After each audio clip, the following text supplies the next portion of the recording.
All right. Hey, everybody. I am here with Brhan Worku. Yes. And hello. Thank you so much for joining me. It's amazing to have you on here. Thank you for inviting me. I'm very excited to Awesome. talk and to share. And you know how Jewish people met? It just goes and we just doing the collaboration together. So thank you Amazing. for that. Yes, amazing.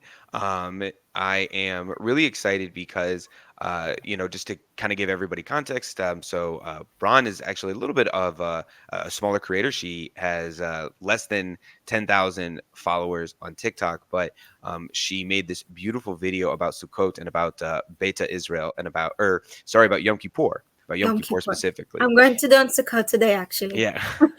And it was so amazing because um, Beta Israel, the way that she explained it was that Yom Kippur is not such a sad, solemn holiday the way that both Ashkenazi and Sephardic Jews approach it, but rather it's more of a celebration in some ways, or it's a more of a happier holiday. And I'll let her explain that more deeply. But it was just such a an eye-opening experience just to watch this video. And what a drastically different way to approach this holiday. Literally more of like a holiday rather than this like solemn day of atonement. And so I just immediately had to speak with her about what does it mean to be Beta Israel? What does it mean to be a member of that community, especially in Israel? So we're going to dive into it, but I'm going to let her tell her story. So, Bron, what is your story? Tell us your story. So my story begins in when I was born in Ethiopia, and I made Aliyah when I was a baby in '98 with my parents to Jerusalem. And I was educated about the love of Jerusalem, the love of the Jewish people, the happiness that we are here in Israel, even though we had difficulties moving on to Israel and to do Aliyah. And yeah, as you said, the thing of how we celebrating Yom Kippur, it's something that I discovered lately because usually I went to Sephardic shul on Yom Kippur or to Ashkenaz shul, and then I said to myself, okay, Brian, try to go to the Ethiopian shul once in Yom Kippur and see how it is, because it was less it wasn't close to my home, and I went to the shul and I suddenly saw the women starting to dance. And I was like, what the heck is going on here? And I felt so guilty when I went to the Ashkenaz shul because I didn't cry. I didn't feel the pain or the sadness, or the fear that you should feel on Yom Kippur. And when I went to the Ethiopian synagogue and saw how they're so happy for Yom Kippur that is coming. They're so happy that they have like a way to connect to God, to Hashem again. And Hashem is accepting us. And of course, He will have our forgiveness. And then I started to cry because I didn't know that this this approach, this attitude is exist. And from that point and in general, I I I I discovered a lot of things about Beta Israel that I didn't know, and even my friend don't know, or the Israeli society doesn't know. And then I decided to go on TikTok and Instagram, especially after the war started on October 7th. There was a lot of misconceptions about Ethiopians. They're not Jews. They're not belong to Israel because of the skin color, and I was like, whoa, whoa! There is huge Jewish heritage to Beta Israel, to the Ethiopian Jewish community here. So I decided to share it and to tell the story, to tell our stories on social media, so more people can know. And I get messages from all around the world: Australia, people from Kenya, people from the States, even people from Saudi Arabia, Egypt. Like they people don't know. So this is why I'm doing it. So I'm a content creator and I love what I'm doing, and I love to learn and study more and more about my heritage and to share it. Amazing. And so where in Israel do you currently live? I live right now in the south of Israel, Ashdod. So it's not so close to the border. You have like kind of like 15 seconds to run. So it's I, good. it's amazing how Israelis can tell you where they live in reference point to how much time they have Yeah, because to this get to a is bomb because shelter. that's usually the next question. Like, oh, well, I don't have 15 seconds. I have 5 seconds. Oh, you have 15 seconds. Oh, I got like 25 seconds. Yeah. Uh, and is there a large Ethiopian population in Ashdod? Like, where would you say, like, obviously a lot live in Tel Aviv, and is that where most of them live, or is there other maybe smaller populations, but like, where there's a smaller other concentrations of Ethiopians in other parts of Israel? So yeah, definitely the Ethiopian Jewish community here in Israel, it's located all over Israel from the north to the south. But look, we're less than 2% from the population here, but we are allowed, we are integrated in the society. But I can say that most of the people that I know, the Ethiopian people that I know, live in the center of Israel, the north and the south. There's no specific area that most of the Ethiopian Jews are live in. Specifically, I live in an area that has like more Ethiopian Jewish people here because we tend to live in communities and next to each other. Yeah, that was gonna be my next question because I almost when you say something like that, you're 2% of Israel's population, it almost makes me think about Jews in America, in which we're, 2% of the population. And it's very natural for us to, you know, be more inclined to live in areas where there are other Jews, because, obviously then that's where the concentration around, whether it's synagogues or it's community centers or anything of the sort. And so to me, it sounds like that kind of also happens in Israel within the Ethiopian community that, whether you live in Ashdod or Jerusalem or Beersheba or, up in Sfat, if there is a population of Ethiopian Jews, that they're going to kind of congregate together around their shul and around their community centers. And they're a natural kind of just congruence together. Yeah, yeah. It's just like that. And I can tell you that back then in Ethiopia, it was also like this. There were Jewish villages, and you would live next to your brother, next to your family, next to your cousin, and you would live a commune life. So you will go, for example, if your field is ready, your corns are ready, so all your family, all your cousins, all your extended family will come and help you.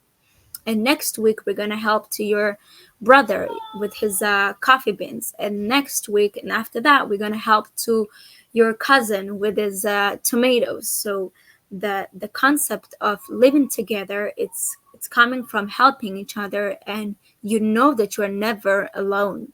That's our, I think, our biggest fear, to feel alone, especially in America. America, everything it's big, and you fulfilling your dreams, but sometimes you can definitely feel by yourself with no support, with no emotional um, surrounding.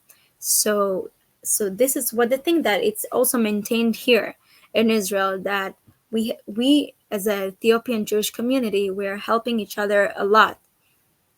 Amazing. And so being only 2% of the population, and also such a unique portion of the population, there are obviously a lot of Jews from various parts of North Africa and the Middle East, obviously Europe. And so, you have different traditions, between maybe Morocco, Tunisia, Yemen, or Iran as well, right? But a lot of it can also remain somewhat similar because at the end of the day, they're still Sephardic, right? Or, same with Ashkenazi. Maybe you have something a little bit different between Hungarian, Lithuanian, Polish, but overall, you have Ashkenazi Jewish tradition.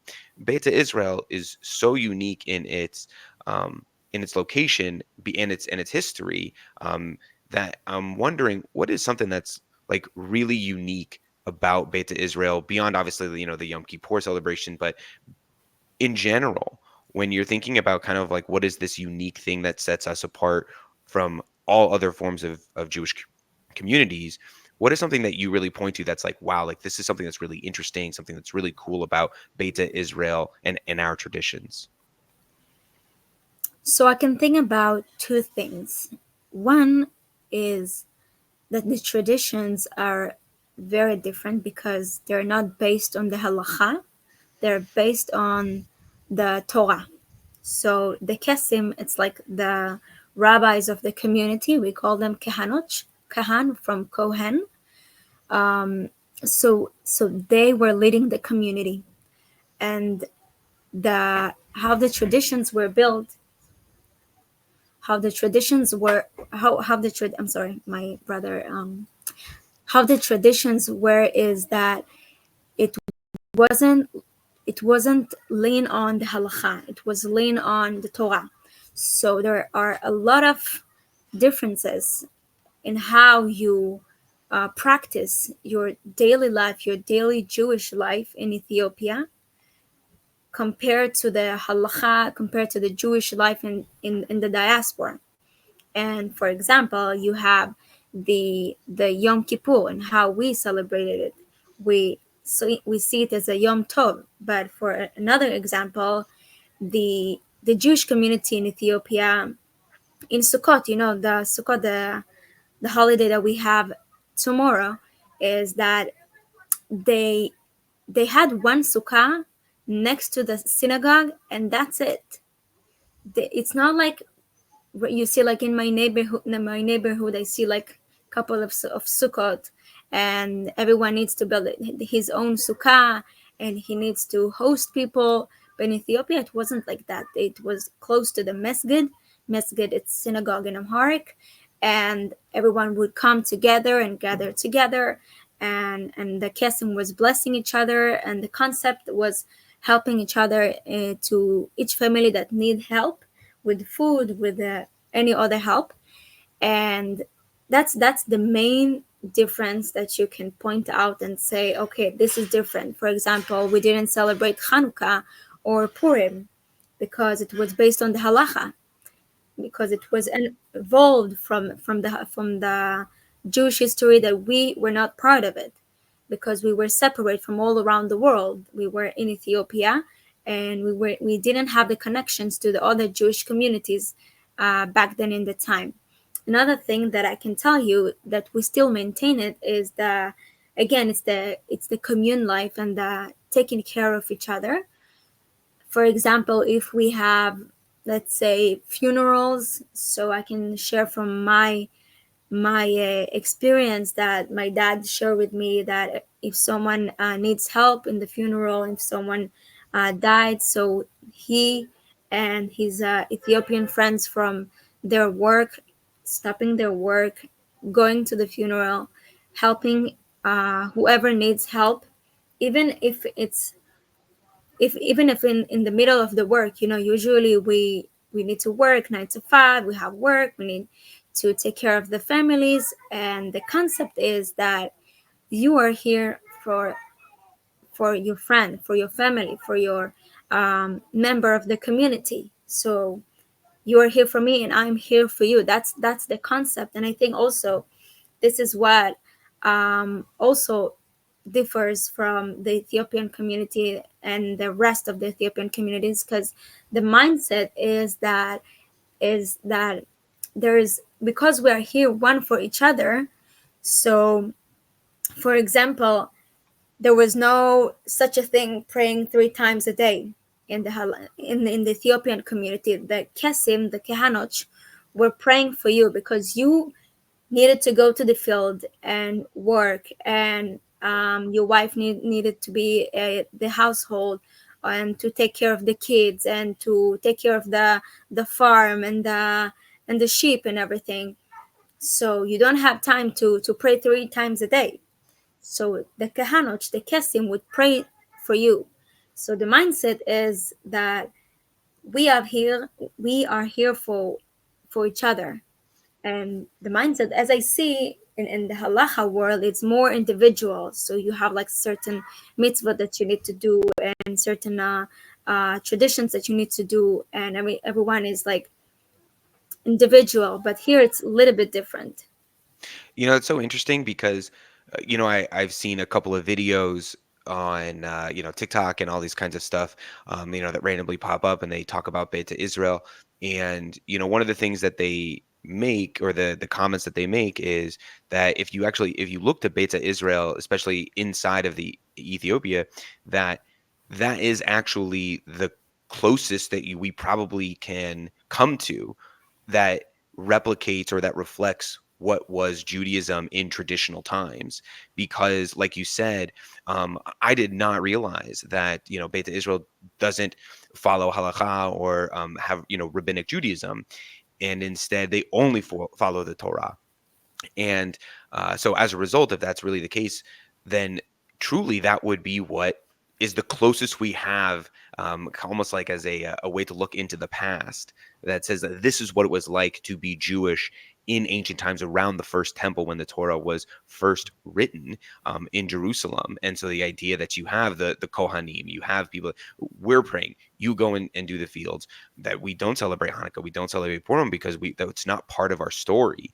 Um, Maybe this, because it's naturally part of your research, and as you've been learning more, when did the community come to Ethiopia? When did you, like, when there was this mass exile? Obviously we know about how Jews ended up in Persia and Babylon and eventually up into Rome and Greece, but the story of Jews in Ethiopia is rarely ever told. So when in that time, in that first exile, I would assume they went to Ethiopia and they never went back, or they never decided to go even further into Africa. What happened there? So there are a lot of researchers on that. For what I know, that the the people from Israel, after the first exile, they went to Ethiopia and established there. But there are also a version that says that the Jews there came from Yemen. There were people who were trading, and they came from Yemen to Ethiopia, and then they continued to stay in Ethiopia. Another version, it's like the Queen Sheba. Hmm. Maybe I don't say this right. Queen Sheba, like Queen Sheba. Yeah, Queen Sheba. Queen Sheba had a king with King Solomon had a boy named Menelik, and from that they started the Jewish community there. So there is a lot of version. My dad says that we are the tribe of Judea, Hmm. and when I ask a lot of elders, they say it too, like from their parents and from their parents and from their grandparents, they say we're coming from the tribe of Judea. Um, so yeah, that's the sources that I know, that how Ethiopian Jews came to Ethiopia. But I think, as much as we know, like, we don't know about other communities, how they came to India or to other places, because Jews just spread around the world and just be there, No, absolutely. It's fascinating, how we end up whether it's in Mumbai or Shanghai.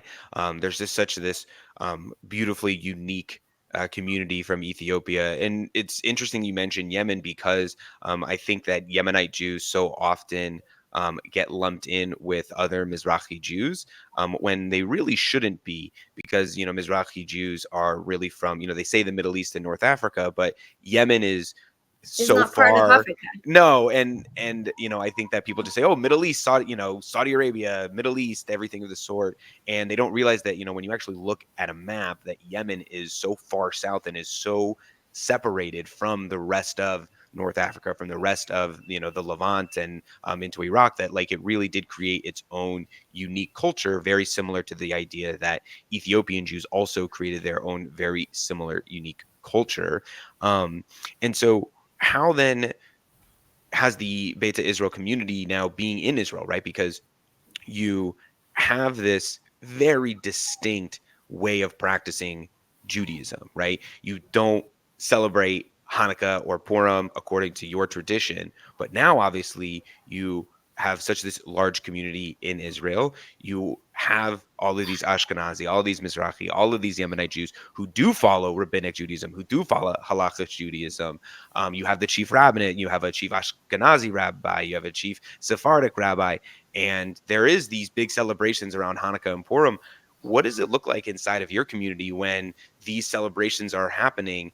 And what do you guys do? Do you guys start now, integrating yourselves into these holidays and into these celebrations, or do you say like, look, that's not our tradition, and that's not what we do?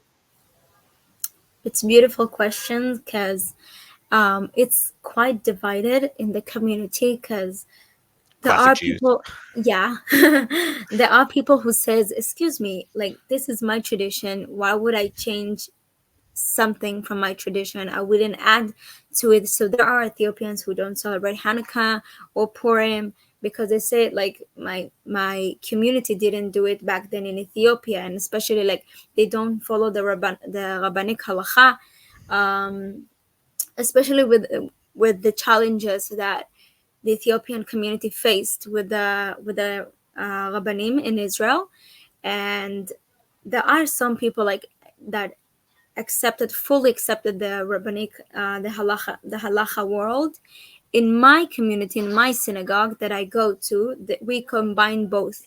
So for example, in Shabbat, we do the prayers of the Kesim first, and then we do the prayers of the classic prayers of Shabbat.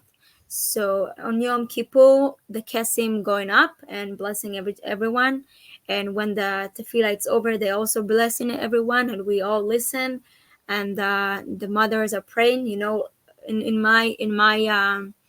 my synagogue, the mothers usually are not reading from Siddur. They're just praying from their heart, you Hmm. know, and they open their hand to above to Hashem and just pray whatever they have from their heart. So it's unique question because it's really depend on who you asking. So we combine it both, especially in our home. We combine it both. But there are people who will not combine it, and there are people who fully integrate it, and they don't practice any Ethiopian tradition at all. Hmm. So it's really diverse. Absolutely. Well, I want to use it as a jumping off point because, um, we're not here to shy away from the tough discussions and the tough Yeah, topics. The whole point of, gam vagam is, this and that. Two things can be true. And I think one thing that we've obviously explored, is how beautiful Beta Israel is, how amazing it is that there was a place for Ethiopian Jews to go to when they were facing religious persecution, and how tragic it would have been to lose this incredible community had Israel not existed. And also at the same time, being a minority that is only 2% of the population, having such radically different, not radically, but very different traditions from the rest of the Jewish population, that there is a history of discrimination, there's a history of racism, there is a history of tension. And so, yeah. what did that look like, and what does it look like now? Wow. And you don't have to, Yeah, this big picture of it. Obviously there's a huge long history. There are yeah, a yeah. lot of, So I'll mi- tell you. yeah, I'll tell you the like my perspective on that because I believe that any Ethiopian Jew, like any other Ethiopian Jew that you will ask, they will tell you something different. So I see also like, classic Jews. yeah, classic Jews, like in one room, two Jews and four opinions. You know that joke. Yeah, always. We all have the same joke. We all have. It doesn't like. I think probably there's two things that unite all Jews, from around the world, whether you speak English or Hebrew or whatever it is. There are two things that unite all of us. One is that we speak, the Hebrew, right? That we all like say the prayer in Hebrew, and two is that we all have the same joke, which is two Jews, three opinions, Yeah, whatever number you exactly, want to use. exactly. So back to our point. Um, so yeah, there was discrimination and racism, especially when the large Ethiopian groups did aliyah to Israel. So we're talking about Solomon Operation, Moses Operation in 84, in 92. And like, for example, the Rabbanut asked them to convert because they didn't believe that they're Jews. So this is something that really like people who, I remember someone told me that he walked from Ethiopia to Sudan, and he saw a church when they had like a festival or something, like they had a holiday, and they asked him, "Do you want to eat?" And they had meat, like we call it sigawat. It's like beef with injera, and he said, and he was starving, and he said, "What? I will eat something that it's not kosher. I will eat something that my parents educated me not to do. I'm Jewish. I can't do it." So he was starving, and kept going to Sudan and to Israel. And when he came to Israel and people asked him to convert, he was like, "What?"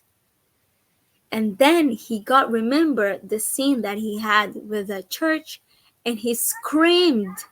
He screamed, "How can you say this?" So this is like one example of many. And we still face racism and discrimination, but not in the big waves that it had before. And I believe, like after, especially like now after the war, people are more humble, and people are more like, in my society where I am, I see myself as an Israeli, as and I believe the way you see yourself, the way people will perceive you. So if you feel, "Oh, I'm Ethiopian, I'm not like the others, I'm shy of my tradition, I don't want to show who I am," so people will treat you the same. But if you are proud of your tradition, if you're proud and say, "Look, I'm an Ethiopian, but I'm an Israeli, I'm a Jew," so people will treat you that way. This is how I perceive it. And I believe that it's, you will not see this right now. You will not. And again, it's from my personal perspective. You will not. It's less common to see it in front of your face. But again, it's me and it's my opinion. Of course, like other people will tell you something different, and we still facing things that happening to us. um yeah. Well, I appreciate you sharing. And, I think if, for me, I want to have these types of conversations, and it feels sometimes so difficult to do so because of two reasons. One is that for us as Jews, as Zionists, as as Israelis, that you want to talk about the problems, you want to talk about the difficulties, and at the same time, when you do so, you sometimes feel like, or maybe this is how I feel, that it gives more opportunity for anti-Zionists and Jew haters to essentially use it against it. For whatever reason, Israel has to be this perfect golden country in order to exist, right? When you say, like, look how amazingly diverse the country is. You have all of these people from all of these places that bring all of these beautiful cultures, and then of course they bring up the, oh well, they're racist against them or something like that. And then of course if you talk about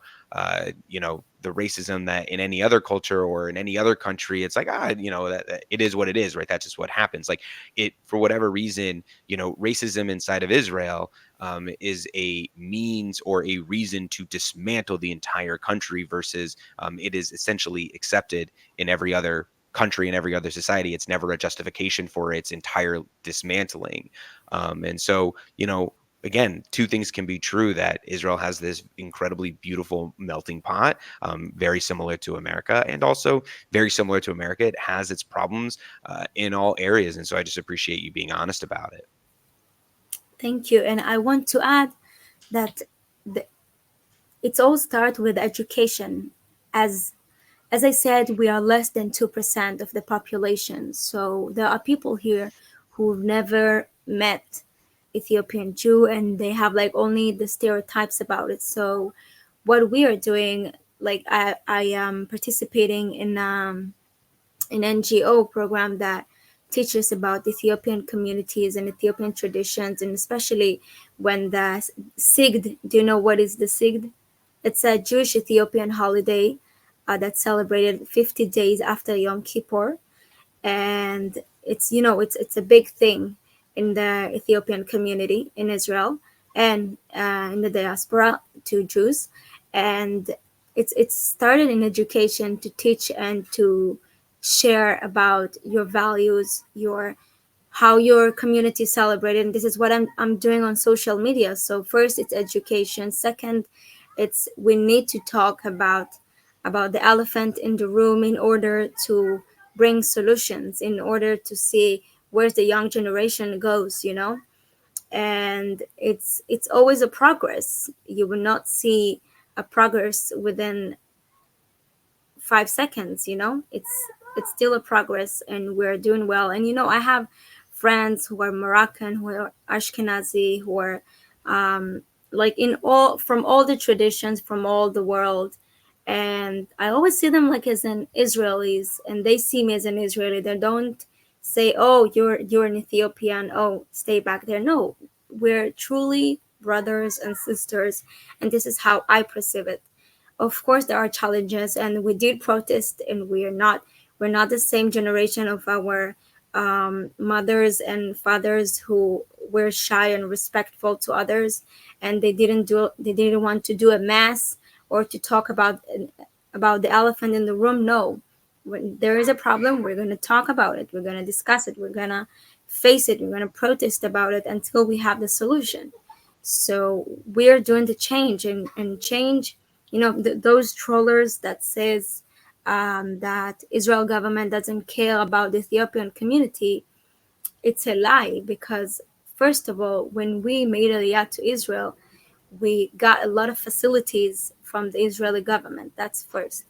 And second, every group that made Aliyah to Israel, we can talk about the Holocaust survivors, we can talk about the Moroccans, the Yemenites.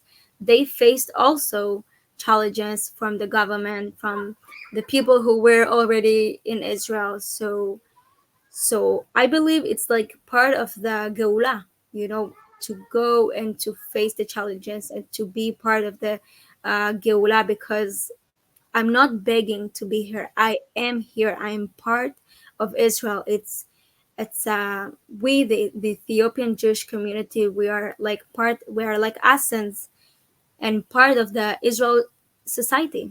We are part of Israel. Israel belongs to us because we're Jews. Well, Period.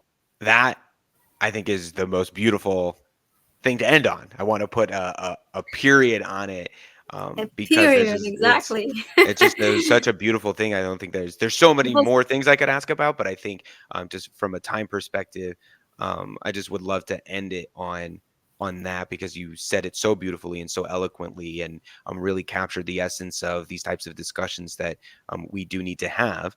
Um, but before I let you go, there is one last thing that I do need to ask, which is, what is your favorite Israeli food that is not shawarma, that is not falafel? Obviously, being in there is no Israel, is shawarma yeah, and but falafel. yeah, and you can do both. Is that you can say either, what is it something that's more from your tradition, something that's very specific to Ethiopian Jewish community, or is it, actually you're like, man, like I love hamburgers, like So I hate hamburgers yeah. actually. I can share two things. One, it's the most tastiest food in the world from my opinion. It's an Ethiopian food called dough. It's like a chicken sauce with the Ethiopian bread beneath it. It's very spicy and delicious, and my mom make it the best. And second, knafe. Knafe, it's like the best dessert and my favorite Israeli dessert in the world. So if you're coming to Jerusalem or to Tel Aviv, come to it injera and knafe. I will be there. Hopefully, I'll be there sooner rather than later, and I'm coming to your shul for whatever I can, and I'm definitely Yeah. eating all that. Because look, I'm not like your average Ashkenazi Jew. I can Okay. handle spice. I can handle spice. I can handle spice. Okay. Okay. Now Awesome. relax. Brian, well, thank you so much for joining me. Thank you so much for your honesty, and I appreciate everybody listening. So I hope everybody has a beautiful day, and Shalom Aleichem. Thank you, Zach.